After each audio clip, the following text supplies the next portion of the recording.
नमस्कार दोस्तों, welcome to my channel. मेरे चैनल में आपका स्वागत है। जब वर्षा अक्षरा और शौर्य को बात करते हुए सुनती है और जब उसे शौर्य की सच्चाई का पता चलता है तो वह हक्का बक्का रह जाती है।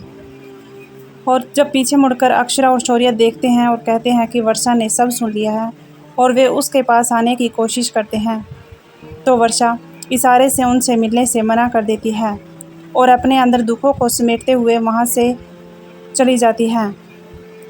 शौर्य उसको मनाने की कोशिश करता है, लेकिन अक्षरा को भी समझ नहीं आता कि वह क्या करे या क्या ना करे। शौर्य जब आगे बढ़ने की कोशिश करता है तो वर्षा उसे वहीं पर ही थाम लेती है कि इतना बड़ा धोखा देने के बावजूद भी मेरे सामने आने की कोशिश कर रहा है। ऐसे आदमी से मैं कभी नहीं मिलना चाहूँगी। ये सब देखकर अक्षरा को और नैतिक को बहुत दुख होता है और सोचते हैं कि पता नहीं अब क्या होगा और क्या नहीं होगा। जैसे ही वह वर्षा घर पर पहुंचती है तो देखती है कि घर के सभी लोग बाहर बैठे हुए हैं आंगन में और बातचीत कर रहे हैं। वह दौड़ती हुई ऊपर छत पर जाती है, अपने कमरे में जाती है तो सभी उसे बोलते हैं, पर वह किसी के साथ नहीं बोलती। उसके पीछे अक्षरा भी दौड़ी चली जाती है। घर वालों को लगता है कि शायद इन दोनों की फिर से लड़ाई या झगड़ा हो गया है और फिर शौर्य को रोता देखकर पूछते हैं कि क्या हुआ है। फिर शौर्य बताता है कि सारी गलती मेरी ही है और जो कुहू है वो मेरी बेटी है। और फिर सारी बात शौर्य के बाबूजी उसे ज़ोर से थप्पड़ मार देते हैं और उसकी माँ भी उसे बहुत भला बुरा सुनाती है और थप्पड़ भी मारती है। और इतने में ही वो शौर्य की माँ बोलती है कि मेरी बहू वर्षा तुम पर कितना विश्वास करती है और तुमने उसके विश्वास को धोखा दिया है। इतने में शौर्य ये बातों को सुनकर कभी दादी के पैरों में पड़ता है और कभी अपनी माँ से अपनी गलती का एहसास करता है, लेकिन उसकी ये गलती कोई माफ़ नहीं करता है। वह बोलती है कि जो वर्षा का फैसला होगा वही हम सब मानेंगे। शौर्य की माँ बोलती है कि इसकी जो गलती है वो माफ़ी के लायक नहीं है। वर्षा, जो तू इसे सज़ा देना चाहे वो दे सकती है।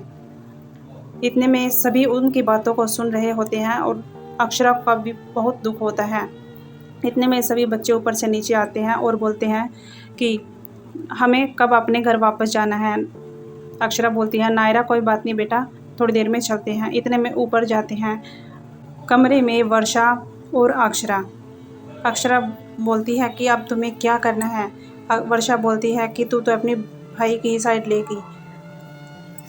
अक्षरा बोलती है कि ये तेरी गलतफहमी है।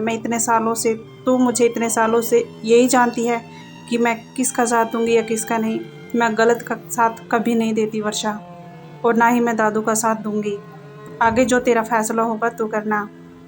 इतने में अनन्या का फ़ोन आता है तो वर्षा बोलती है कि अक्षरा, अनन्या को कुछ मत बताना। ठीक है। वो अनन्या से बात कर लेती है और कहती है कि बेटा यहाँ पर सब कुछ ठीक है। वो बोलती है कि बुआ, मैं यहाँ पर सुरक्षित पहुँच गई हूँ अपने घर। जब शौर्य को कोई माफ़ नहीं करता है तो वो घर से बाहर जाने की बात करती है। इतने में वर्षा उसे रोकती है और बोलती है कि जो परिवार बहू के रूप में मुझसे इतना प्यार करता है तो वह अपने बेटे से कितना प्यार करता होगा। इसलिए मेरी वजह से तुम घर छोड़कर कहीं नहीं जाओगे, यहीं पर ही रहोगे। इतनी बात सुनकर अक्षरा और अक्षरा की माँ वर्षा को गले से लगा लेते हैं और ये सब देखकर दादी के मन को बहुत तसल्ली होती है कि हमारा परिवार अब दोबारा से फिर से सिमट गया है और सब खुश हो जाते हैं। आपको हमारी ये वीडियो कैसी लगी हमें कमेंट में ज़रूर बताएं और हमारे चैनल को सब्सक्राइब करना ना भूलें।